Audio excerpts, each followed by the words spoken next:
Good morning, everybody.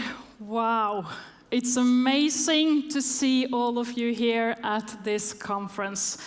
We have prepared and waited for this day so long, and now it's finally here. I want to give you some practical information at first. The emergency exits are located on the side of this hallway. And if an emergency occurs, please listen to any instructions given.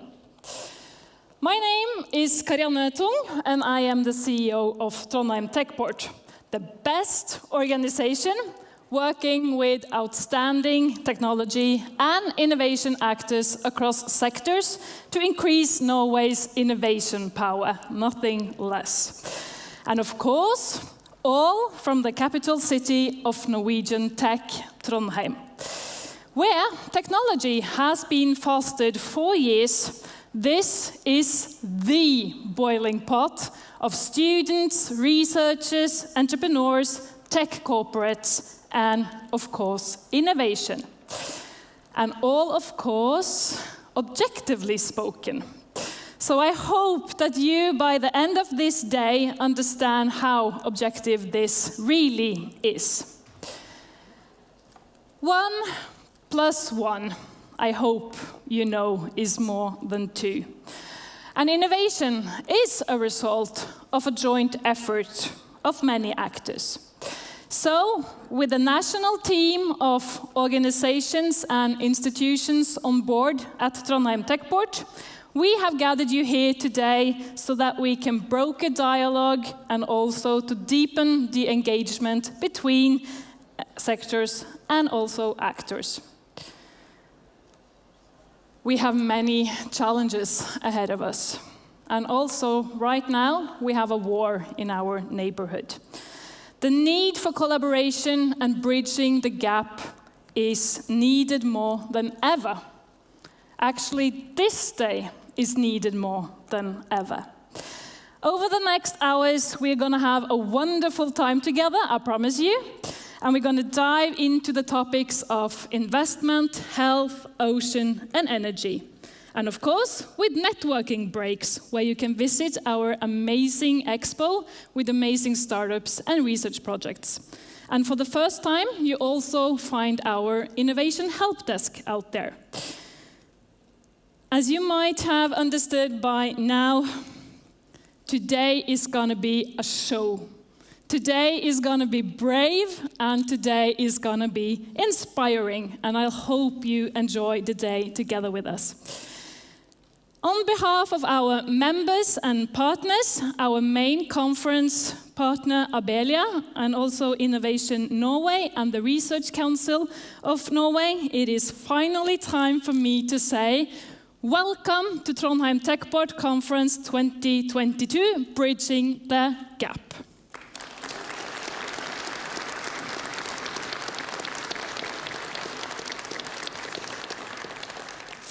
We are now ready for our first guest. And it's an honor for me to welcome the Prime Minister of Norway, Mr. Jonas Gahr Støre. He should have been here physically, but unfortunately we are doing this digitally because of the urgent situation in Ukraine right now. And we can understand that, of course. So first of all, Jonas, I would like to welcome you to Trondheim Tech Port Conference. Thank you very much, Karianne. Am I there on the screen? Thank you, it's nice to have you here. It cannot be replaced, you know, the digital thing is fine, but, you know, I would like to be with you in Trondheim. I compliment you on this excellent conference and the agenda that you are setting, and there can be no better and more relevant place than Trondheim to lift these perspectives, so I'm very happy to be able to participate like this. Thank you for joining us today, Jonas. It's hard for us not talking about the situation in Europe right now. How do you read the international situation? Well, you know, it's at some dimensions we have a full-fledged invasional war on the European continent, which in itself is a dramatic event. It is causing major suffering for millions of people. We have the largest refugee crisis since the Second World War. About 10 million people are fleeing, most of them inside Ukraine, but close to 4 million outside Ukraine. And as we will see in Norwegian communities, some of them are coming to Norway, and we will welcome them and take care of them. Kids, parents, we will offer them work, and we will, be a receptive community. And then, of course, the security situation in Europe has to be carefully reflected upon, because we have an authoritarian regime in Russia that was determined to wage war on a neighboring country. We don't see a military threat mounting on Norway, but we have to adapt to the fact that it's leadership in Moscow ready to apply such violence. So to me, I was yesterday in northern Norway attending the cold response exercise. And for Norway, since we are talking about technology now, it's really about following developments in the north, being able to understand the security situation in the high north, where Norway is NATO's eyes and ears, and be united in that alliance, which is important for our security, and where we also contribute to the security of our allies. So that's our main focus right now. I want to challenge you a bit, Prime Minister. Does the war in Ukraine specifically affect the Norwegian need for investing in research and development of new technologies? Many have been talking about energy, for example. Well, I think that's very relevant. What I have experienced during these last 2 months, actually, before the war and right after, is the big European concern about energy independence and energy access. First, we have the hike in the electricity prices because of the gas prices going tenfold up last fall, which is also partly related to this war. It is partly related to the fact that the reserve stocks of gas in Europe were extremely low. So when we had supply side issues, prices went up and Europe became vulnerable. So right now, European countries are looking to Norway. Can you deliver the gas you have promised? And our answer is yes, we are a reliable partner. But the interesting thing from an industrial point of view is that there is now a major push to move forward towards renewable resources, hydro, offshore wind, hydrogen emphasis, which is also putting at the forefront everything we know about technology related to energy. We have to produce more renewable energy in Norway. That's an important challenge. But we will be part of Europe's response when they go into hydrogen, when they go into ocean wind, and when they have to go into carbon capture and storage. So all of this is a link between our natural resources, our century-long history as an energy nation, and our ability to use technology, all from the digital side to the industrial perspective, from the way we construct big installations out there offshore, to the way we can transport in this new network, which will be elaborated around the North Sea, building on ocean wind. So yes, innovation will really have to be key to shorten that distance. And that is, of course, also related to the 2030 target on cutting our emissions in Norway and in Europe. And we are really very integrated with Europe on that ambition. As you know, this conference is called Bridging the Gap, and it's all about better collaboration. How do you think that we in Norway can better collaborate? Well, bridging the gap is fine. On the tube in London, they say mind the gap. You should be careful not to fall down into the gap. And what we would like to see is that there is a building on the best tradition we have in Norway and in Nordic countries of very close and informal and direct cooperation between government agencies, our different financing mechanisms, our Innovation Norway, Investing and the rest of it, with a very short link to the startups and to the industrial transformation. And my Minister of Trade and Industry, Jan Christian Vestre, is really hardly working on that to make that whole apparatus be as available, accessible, and relevant as possible to our industry as they move into this transition that we are in. I would say, to make it very short, any startup I wish success in Norway succeeding on what is Norway's point of departure. But we will really have to put an emphasis on what has always been characteristic of Norwegian industry, what is related to natural resources and industry, and the way we have modern welfare state. So technology ranging from that sector into the energy industry and those fields will really be key. So my advice is to get feedback so that we can tailor and structure our system and service as effectively and dynamic as possible. Well, we have come to an end, Prime Minister, but we have a lot of startups and entrepreneurs in the audience together with us today. Do you have any specific advice to give out for them to succeed in the future? Well, I look to them for advice. How would you like to see what we do be relevant for you?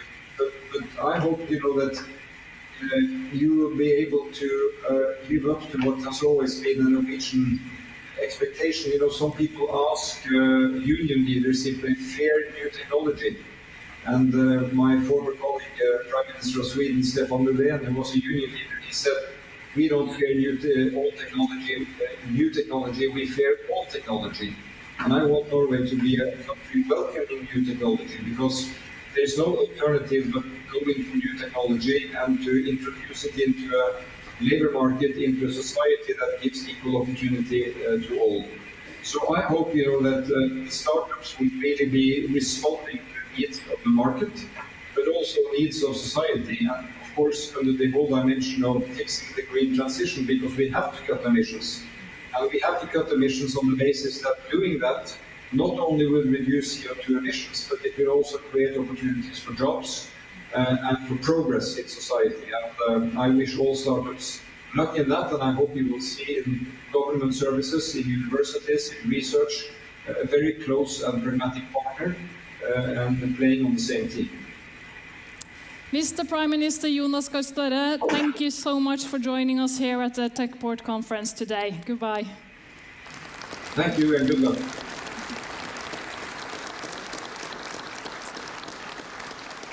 I promise you this is the only visit we're going to have to the Corona times today, so the rest of the speakers are going to be live on stage. And as a token of our appreciation, today's speakers and host, we have decided not to give them a gift, but instead to donate money in the speaker's name to the UNICEF work in Ukraine. Trondheim Tech Port is very proud of this year's main conference partner, Abelia. Abelia is the business association of Norwegian knowledge and technology-based enterprises. They have approximately 2,700 member companies, which benefits from their great work. And the man working up on stage in a second is a strong supporter for the future for the Norwegian tech industry. I'm proud to present the CEO of Abelia and also my conference partner in crime this year, Mr. Øystein Eriksen Søreide.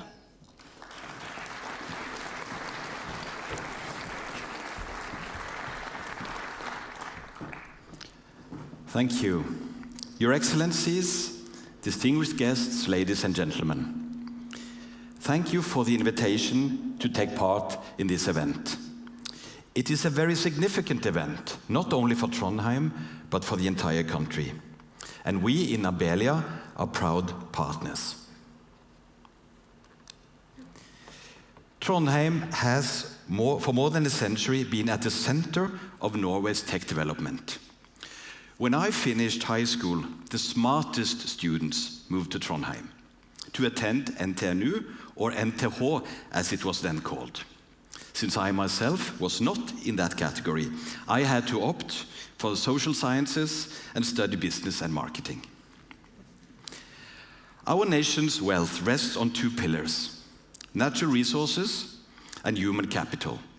Every tech sector we have been created with a constant supply of experts and research created here in Trondheim.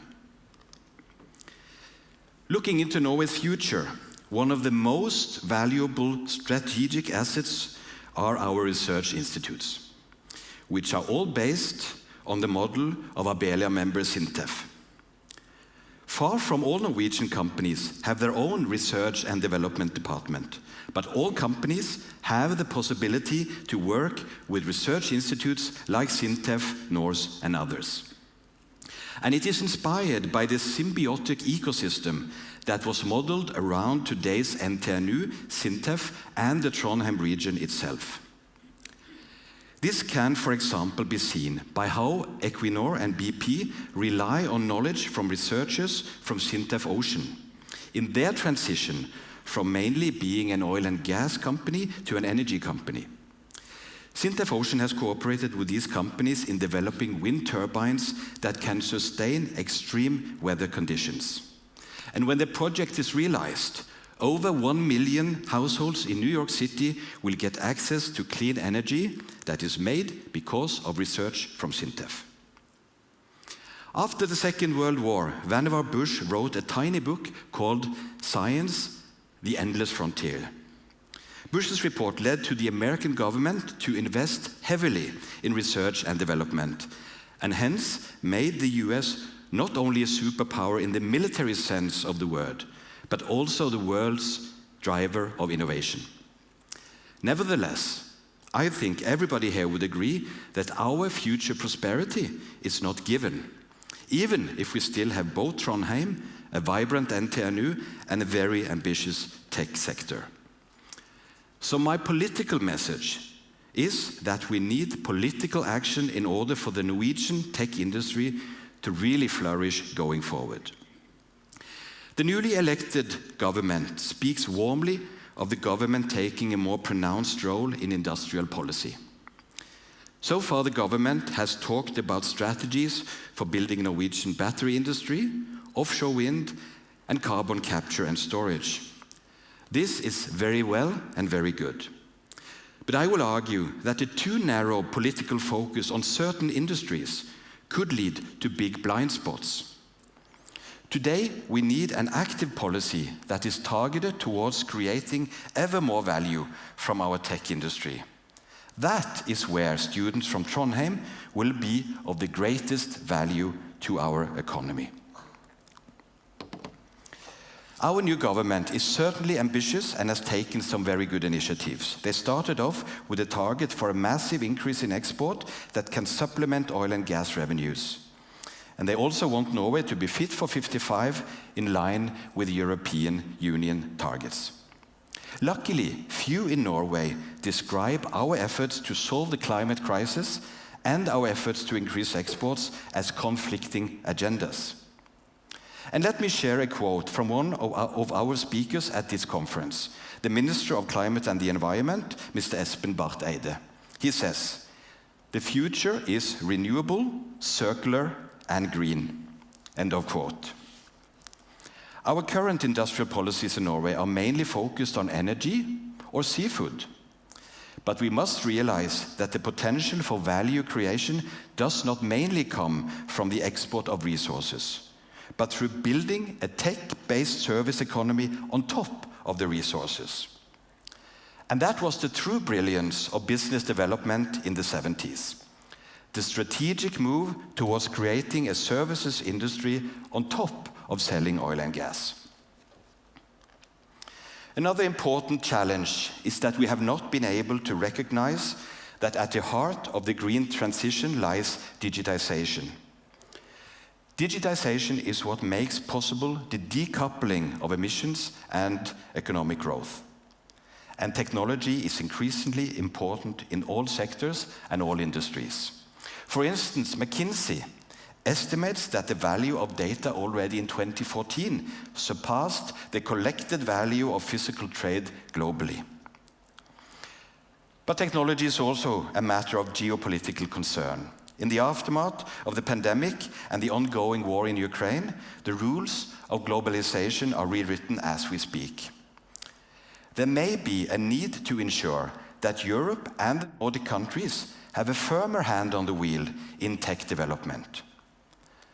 How long do we dare to let the US and China dominate the development of artificial intelligence or the supply of semiconductors?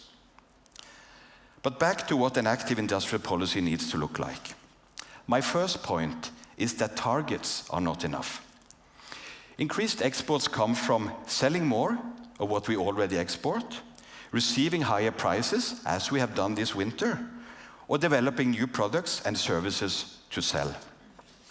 In order to succeed, we need to do all of this. But it is still fair to ask if anyone here thinks that the target of increasing the share of non-petroleum exports within 2030 will be met.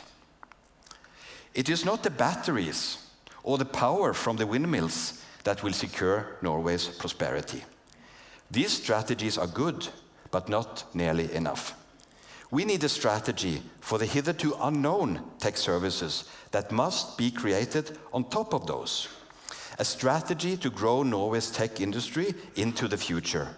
That is what we need. And the strategy for a strong tech sector needs to emphasize the following. Firstly, the need for strong financing of industry-related research and development. It is the research, development, and innovation we do today that will create the jobs of tomorrow. And it is research, development, and innovation that will drive the development of new exports.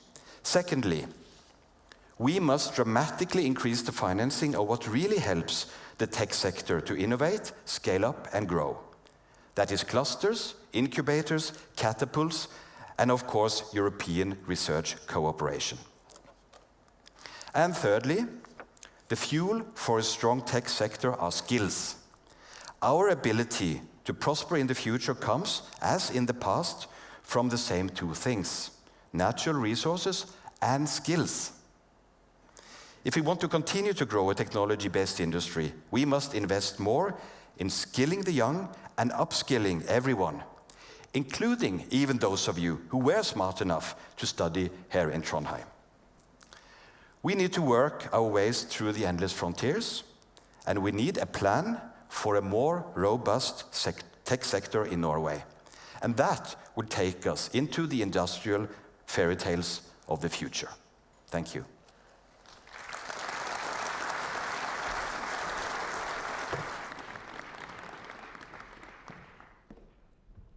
Thank you so much, Øystein. Moving over to our core innovation actors, many of whom are already doing a great job with bridging different gaps of innovation.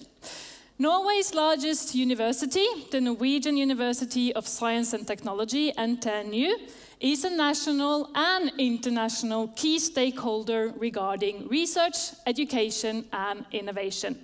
Actually, NTNU educates more than 75% of the Norwegian master degrees in technology, and their research activity contains history of groundbreaking technological breakthroughs, Nobel Prizes, tech entrepreneurs, and so many more. So please, everyone, welcome to the stage the rector of NTNU, Anne Borg.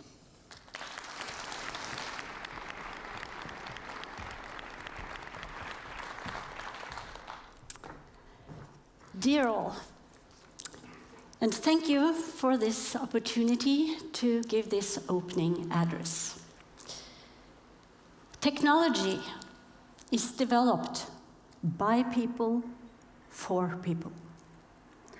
Technology for the future, more than ever, means using our knowledge to create sustainable solutions for the world and mankind.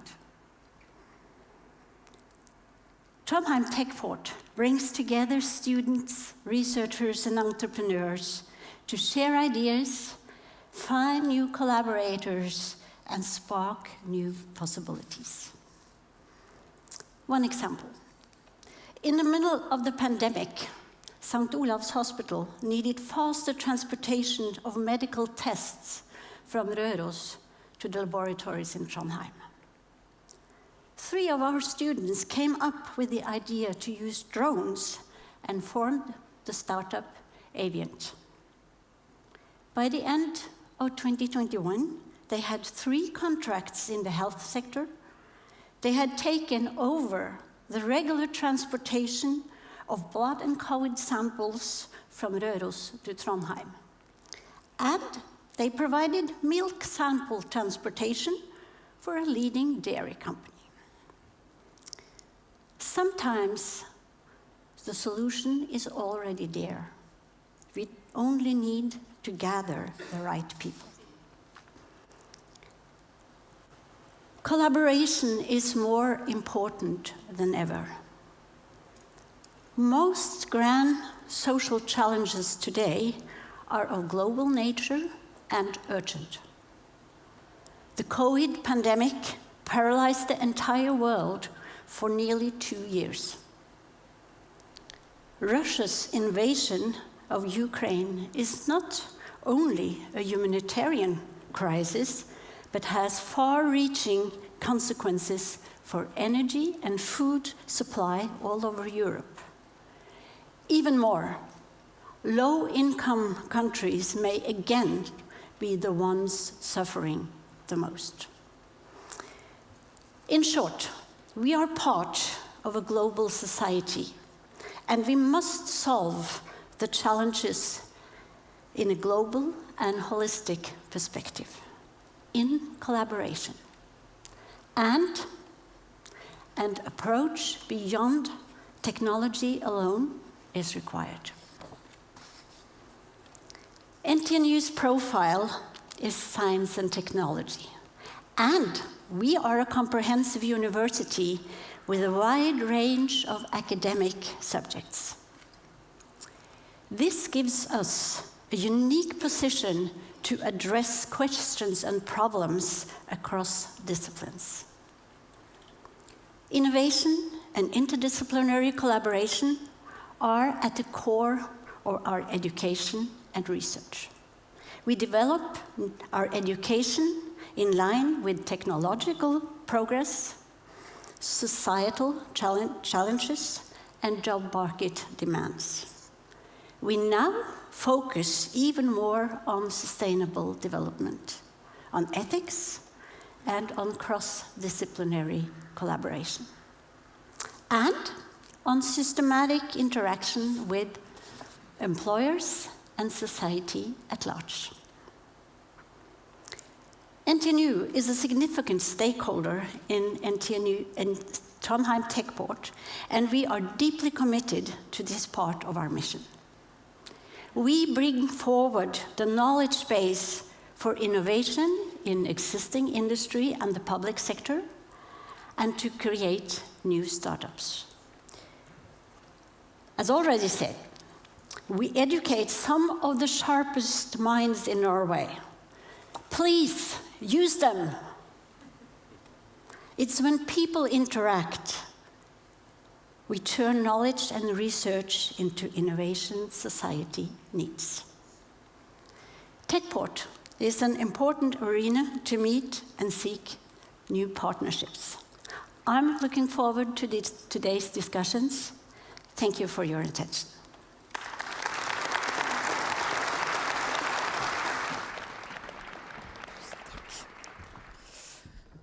Well, as you know, the topic of the conference is bridging the gap, and we wanted to make that for real when it comes to entertainment as well for you in the audience.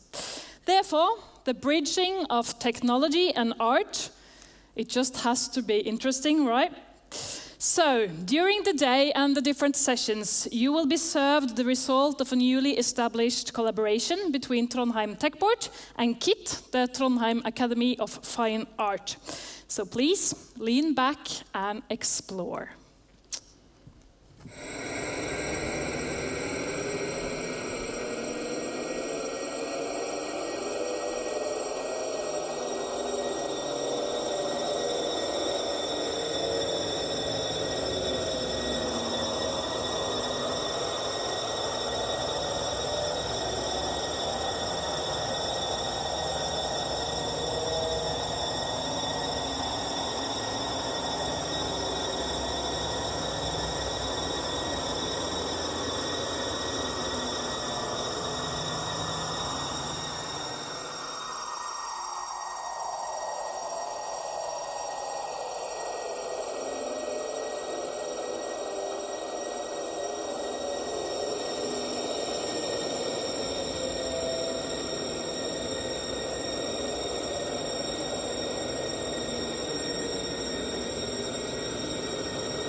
Well, moving away from art, I presume, I'm pleased to introduce two of the most exciting voices of Norway.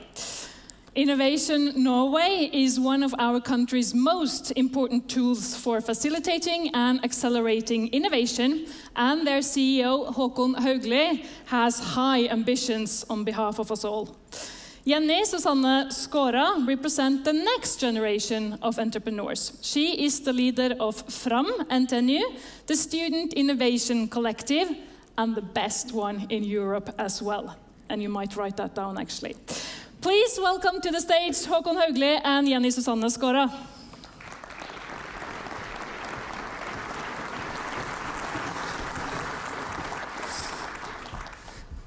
Oh, what a joy it is to be back at a physical conference and be here. Congratulations to all of you. Jenni, you and I are going to have a conversation about student entrepreneurship and how the innovation ecosystem has developed. But let me just share some reflections on the backdrop of this conversation. We were reminded by our Prime Minister and by the two previous speakers that the world is facing a number of challenges currently. The UN's General Secretary, Guterres, recently came out saying that the world's systems for food, fuel, and fertilizer are currently collapsing. Now, that is a call to all of us, but I think in particular to Norway and Trondheim, because technology and innovation will be key, and these are areas in which we have strengths. In addition, we know that some of the world's largest companies have been established by students. Companies such as Napster and Facebook, and in fact even Time magazine, were founded by people who were students at the time of the founding. So it's not a small topic we're going to discuss. So Jenni, please share some observations and learnings from Fram that you are heading. Yeah. I think that student innovation is very important in the coming generations of technology. And also at NTNU, we have a lot of student startups that are facilitated through financial help from Innovation Norway and other financial helps. Starting a company when you're a student is a very good opportunity to bring ideas into life. Two of the reasons that this is such a good opportunity is that, first of all, it's less risky starting a company when you're a student. You have the student loan that pay for your living expenses. And second of all, you have a lot of resources available at campus. This could be technical students and workforce. Students are workforce and researchers, as well as you can get help in finding funding for your startup.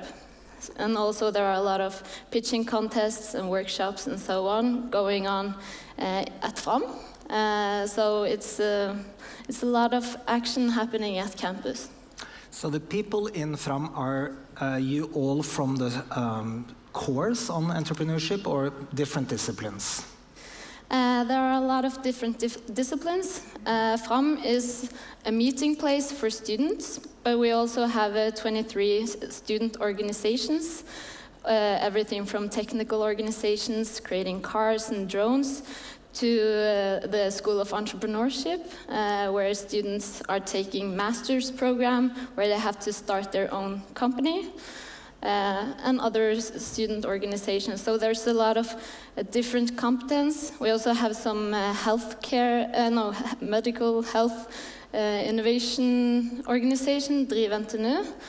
And so we're gathering together a lot of different competence and creating a meeting place for people that are interested in innovation and entrepreneurship. Is it fun?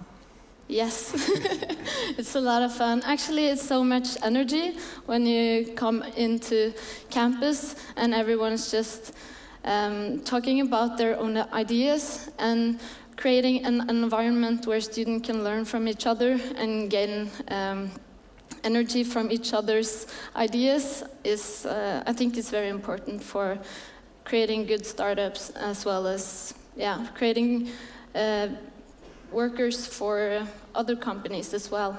You can bring innovation into bigger companies as well. Yeah. Yeah, certainly, and very important. We talk a lot about entrepreneurship, but also intrapreneurship is important, doing innovative work within an established structure. Now, the ecosystem for entrepreneurship has changed quite a bit over the last 5 years.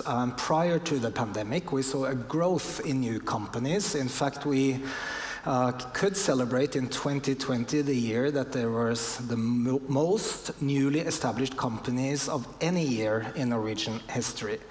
The challenge for us in Norway has been over time to allow for these companies to scale. And we also saw in 2020 a unprecedented access to capital, and we could celebrate our first unicorns.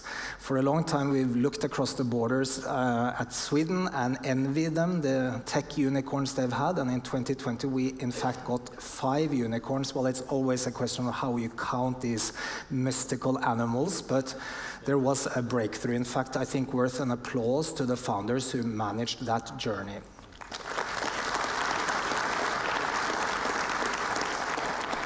Another thing that we saw, which is also entrepreneurship related, is the growth of new green industries. We saw founders establishing companies within traditional industrial areas, but also new industrial areas such as batteries, that was covered by Øystein's contribution, and other areas. So we saw a breakthrough, and now I think our concern now from an Innovation Norway perspective is how do we ensure that the ecosystem continues to function well and build those bridges. And the one that we're talking about between universities and students and the rest of the ecosystem is certainly key. So I know you've been asking your colleagues what improvements can we make, so yeah. I'm curious.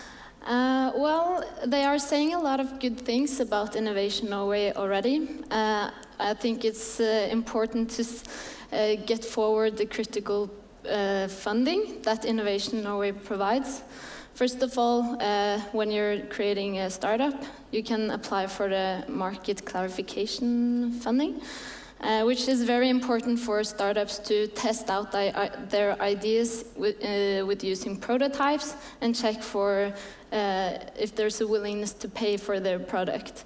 And then, of course, there's the student, which is very important for startups after they have graduated, so that they can live off student instead of student loans. So that's very important. And the third thing that some of the startups have told me that has been very good and critical for their success has been the mentor funding program that you have at Innovation Norway, because it gives the startups the possibility to gain a lot of experience and knowledge from other successful entrepreneurs, and yeah. Well, I'm thrilled to get the feedback on the good things that we do, but I'm sure the students also were critical of a few things, and please share. Yeah, so the thing is, I am studying at the School of Entrepreneurship myself, so I get a lot of information about Innovation Norway, but I think it's about 36,000 students at NTNU, and that are having technical competence, and might have really good ideas, but they might be a little bit scared that there's no future for their own ideas. So what I would want Innovation Norway to do more of is being more present at campus and providing information for the students, what kind of helping that Innovation Norway can provide. So that's, I urge you to do that. Yes, thank you. I believe Anna has given us a standing invitation to be present at campus. We certainly pick up that glove and be more present there. Also, Student, which is an entrepreneurship vehicle for, on behalf of the Norwegian government, recently was moved from the Research Council to Innovation Norway. That gives us new possibilities to be present at campus, and we certainly will pick up and work in partnership with you and your organization. That sounds lovely. So the last thing I want to talk to you today is bridging the gap. I have heard that a lot of students flee to Oslo or other cities to get work after they have done their studies. And I was wondering, is there anything that Innovation Norway is doing to make sure that the students stay also in Trondheim after graduating? Well, great question. I mean, we're not really in the business of forced labor, so we cannot force anybody to reinvest the knowledge in the Trondheim ecosystem. But you're touching on a really important point. How do we collectively strengthen the Trondheim ecosystem? And I think that's what's key. We already have a very strong presence in Trondheim with an office with very qualified people. We are also now moving functions from Oslo to Trondheim, recognizing that Trondheim is the technology capital, so that will add to it. And also, I think student entrepreneurship is another example. So I think everybody in this room needs to work on how to strengthen the ecosystem. So rather than put up boundaries, I would encourage Trondheim and Trondheim Tech Port in particular to work with Oslo rather than against. And we need more than one ecosystem. If we look at the US, Austin is now competing with Silicon Valley for both talent and capital, so it is possible. That's a much larger system. So I think there are many steps that we can take collectively to ensure that the flight, I'm not sure that's an appropriate word, but that the ecosystem stays strong and develops further. The EU, by the way, recognizes 2 cities in Norway as moderate innovators. We need to improve in both. One is Trondheim, the other is Oslo for very different reasons. The knowledge base in Trondheim and the commercial potential in Oslo. So by working together, I think we can achieve more. We'll certainly be part of that. Sounds good. Well, thank you. Our time is up. Thank you very much, everybody, and thank you, Jenni.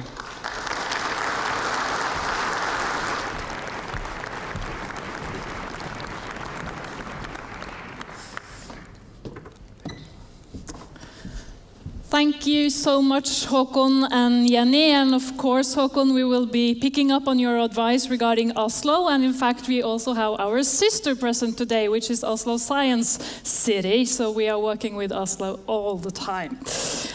Our next panelist joins us as the Vice President of Equinor. She is the project director of Norway Energy Hub. That is Equinor's industrial plan for Norway's energy transition.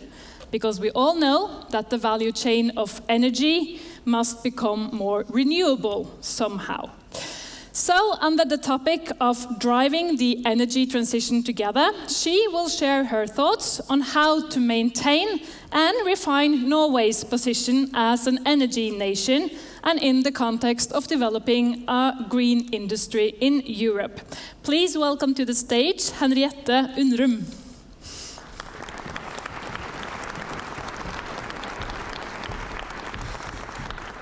Thank you, Karianne, and dear excellencies, dear friends, and dear fellow innovators. It's an honor to be here, and it's for me an excellent arena for us to discuss the energy transition, the innovation and technologies across sectors, because that is important.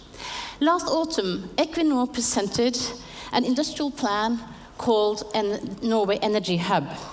From our side, this is an invitation for us to take the necessary steps to make real the ambitions, and then by that transform and maintain Norway's position as a reliable energy provider to Europe. And while we do that, we need to maintain jobs, create new jobs, and create value. And obviously, this conference is now held under quite different circumstances than what we originally planned for. The war of Ukraine is at our minds. What is happening there is deeply tragic, and it affects a lot of innocent people. For us in the energy industry, this is also a very, very deep reminder, and the conflict and the deep fallout of it reminds us of the importance of reliable energy to the world. In Equinor, we are currently seeking to do what we can do to maintain our production on the Norwegian continental shelf and make sure that we can deliver gas to Europe to support their struggle for reliable energy supply going forward. But as a company and as individuals, we still need to keep in mind and not lose the sight of another important challenge that we need to solve, the climate change. And going forward, we will need to solve the trilemma of energy. This means that we need to secure reliable, affordable, and low-carbon energy in combination. And Norway Energy Hub is a plan to do exactly that. It is based on the political ambitions that we see in Norway to further develop the Norwegian energy resources. It focuses on investment decisions that we can make in short time and execute on the next decade, because time is of essence. Investments that can ensure that we increase the production of renewable energy quickly. We need that to further electrify Norway and develop new industries. It also contains considerable emission cuts, both in Norway and globally. Thirdly, it's focusing on maturing technologies that are needed globally to support the energy transition. It secures activity to a very important supply industry through the transition and beyond. And finally, it creates new value chains that can stand firmly on their own. Progressing the energy transition and bridging the gap will require large investments in considerable time ahead of us over a long period. And due to the urgency, these investments must be enabled in parallel while we're building the markets and we are doing technology industrialization and maturation. We can simply not allow ourselves the luxury of doing this and working in the traditional sequences. We need to do an energy transition that calls for collaboration far beyond our earlier experiences. We are currently working on 4 main pillars in the Norway Energy Hub plan. Decarbonizing oil and gas is the first one. Acknowledging that oil and gas will be part of the energy mix for decades underlines the importance of also decarbonizing the entire value chain of oil and gas. And with our partners, we will invest significantly in reducing the offshore emissions with 50% already by 2030. That also will reduce Norwegian emissions by 13% and significant amounts. This will be done with a combined use of energy efficiency, electrification, and consolidation of infrastructure. Further, we need to build the new value chains. And industrializing offshore wind is at the core of one of these. By building a home market, we can build a foundation for a Norwegian supplier industry within this segment. We can make sure we have significant amounts of power produced into the Norwegian system. And we can also, based on a pipeline of large industrial projects, we can mature the floating wind technology so that it will reach grid parity by the mid-2030. And by that, we will be able to bring forward for Norway a significant new source of competitive renewable power that can both cover the future needs domestically and also cover the need for energy for the transition in Europe. And we already have quite some exciting projects coming up, Hywind Tampen being one of them. This is the world's largest floating offshore wind project currently in development, and it will power the first oil and gas platforms, Gullfaks and Støre. Coming into operation later this year, it will provide significant reduction in the emissions offshore of Norway. Commercializing CO2 transportation and storage is the second pillar. We are currently world leading in CO2 transportation and storage, and as an operator, Equinor has already stored 23 million tons of CO2. And Northern Light is the first large-scale infrastructure project off the coast of Norway, and it will store CO2 from third-party industrial sites. It's currently under construction. By scaling up this technology, we believe we can make it into a commercial value chain and address the emissions from the hard-to-abate sectors all across Europe. Towards 2035, we see the options to store up to 40 million tons of CO2 on a yearly basis on the Norwegian continental shelf. a significant contribution to emission reduction. The last pillar is hydrogen. Combining CO2 capture and natural gas resources can kickstart this industry. And then, as renewable energy is available, it can be supplied in and share the infrastructure we can develop to provide large-scale opportunities. The energy transition calls for collaboration. We need to utilize the great technology competence, the innovation potential, and the energy researchers at hand in Norway. New capabilities must be developed. And the collaboration that we have with research institutes and universities like NTNU and other present here today is therefore very important. I would also like to commend the Prime Minister and the authorities for the initiatives we have seen lately over the last few months towards EU and individual European countries. A close collaboration with EU is needed. We needed to build the markets, to secure technology-neutral framework, and for bilateral agreement to secure solutions for transporting CO2 and hydrogen across borders. Investments in order of 350 billion Norwegian kroner will be needed to secure the ambitions on the Norway Energy Hub. And we in Equinor are ready to invest 100 billion of those. Time is of essence in the energy transition, so it's urgent to open the large investments quickly. Fit-for-purpose risk mechanism sharings must be established to compensate where markets are not yet functioning and technologies are immature. Equity, infrastructure, and policy framework must be developed within short timeframes. The energy industry will do its utmost to make sure that Norway and Europe are ready to take the next steps together. Thank you.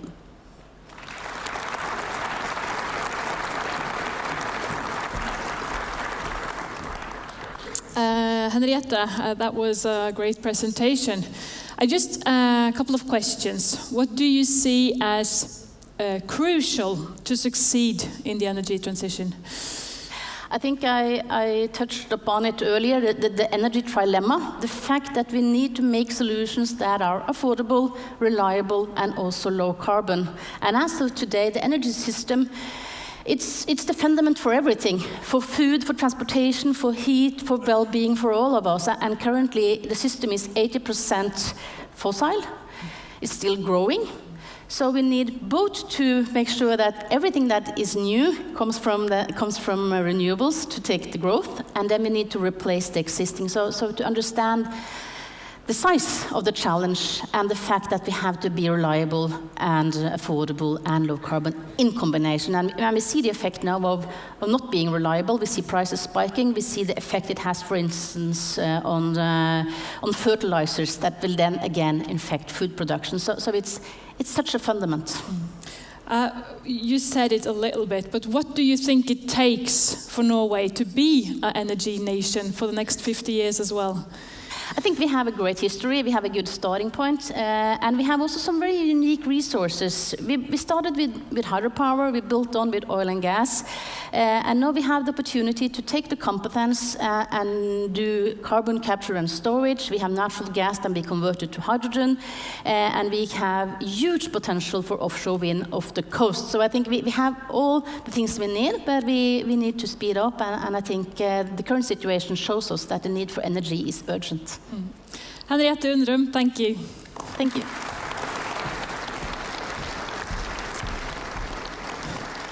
I hope you are enjoying yourself. I know I am for sure. To conclude this first session on how to bridge the gap, we have invited a speaker, which finds her organization standing constantly at the forefront of European research, closely collaborating with the industry and businesses during their whole existence. SINTEF is one of Europe's largest independent research institutes and is the Norwegian institution which secured the most money from the European Horizon program. So please welcome to the stage Alexandra Bech, the CEO and President of SINTEF.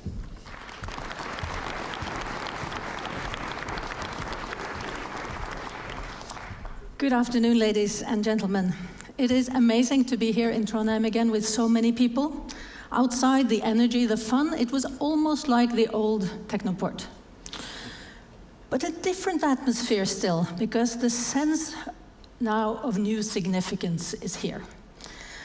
The people in this room play an important role, I think, in bridging the gap of the crisis management going on. So I think this year's conference should bring about more change. The geopolitical situation with the tragedy in Ukraine at the tail of the pandemic has put us into an energy crisis, a raw materials crisis, a food crisis, a refugee crisis, and in time, a health and welfare crisis, while we're always working to solve and adapt to climate change and the nature crisis. And at the same time, there's a global race for artificial intelligence and digital disruption. So it is, I hate the word perfect storm, but I couldn't think of a better word. And these challenges must be solved in a situation of what I like to call hypercomplexity, which is a term describing a situation where no one party is able to overlook, understand, and manage the situation alone. Sharing our worldview is critical to navigate such complexity, and given our current situation, we need to develop solutions in hyperspeed. So, industry, big and small businesses, incubators, government, academia, students, and research institutes need to step up our game and commit to achieve the necessary speed in finding and developing the solutions we need. Obviously, we need to do this together with our closest partners in trade and in politics, Europe. Europe is transitioning by the second, and we must be careful not to fall behind. In the newly launched Repower EU initiative, Europe's goal is to replace 2/3 of imported gas from Russia by the end of this year. By diversifying gas supplies, transforming industry, and quickly scale up hydrogen, on and offshore wind, and solar. Let's call it what it is, electrification built on digitalization. These are areas where Norway not only have the critical natural resources, but also the expertise, technologies, and data to deliver a lot of the solutions that are necessary fast enough. The EU funding program for research and innovation, Horizon Europe, is key to propel these changes. Norwegian players succeeded tremendously in the previous framework program, and I'm happy to say from our side that SINTEF is off to a flying start in the Horizon Europe program as well. 1.5 years into this 7-year program, we have already secured 29 projects together with partners both from Norwegian and European public and private sector, adding 2.4 billion kroners worth of research and innovation into solving the key challenges. This portfolio includes 1 billion kroners to a number of projects of strategic importance and urgency to the Norwegian battery industry, a huge project related to taking hydrogen electrolyzers into full industrial scale, building on 30 smaller and medium-sized research projects funded by the EU. I think we've become really good in Norway at going from research to results implemented, both in established industry and in startups. Just last week, I was a member of the jury for Exportprisen, and I was challenged to talk about our experiences bringing green digital startups from basic research to success in attracting capital and creating export-oriented jobs. I note that the ecosystem for doing this has improved the last couple of years. We have succeeded with establishing HyStar, a state-of-the-art hydrogen electrolyzer now tested by Equinor and Gassco. Seafeed, a biotech approach to baby food for climate-friendly aquaculture. Hydrogen Memtech, a hydrogen separation technology with carbon capture. And Tellu, which contributes to sustainable healthcare across hospitals and community welfare systems by using sensors and Internet of Things to give patients more security and independence, freeing up time for healthcare workers to work on the meaningful tasks that only humans can handle. But deep tech innovation is necessary and transformative, but it takes a lot of investment. And our experience is that industry and investors are eager to move, but find it risky. And the government's co-investments in industrial or næringsrettet research and innovation is critical to making the risk acceptable and is pace setting for the industrial transition. This means that we need policies in place to recognize the importance of building innovation ecosystems where complementary actors, such as universities, research institutes, and businesses, collaborate on a level playing field. And these policies should be combined with industries that support and stimulate investments in industrial research for all businesses and make it possible to compete in Europe. I have high expectations for this day, and both I and many others from SINTEF will hang around to speak with as many of you as possible. I want you to dig deeper into the challenges, but more importantly, look for possibilities and solutions towards safer, more resilient, greener, and climate-neutral Europe. I hope you find motivation in today's program. Thank you.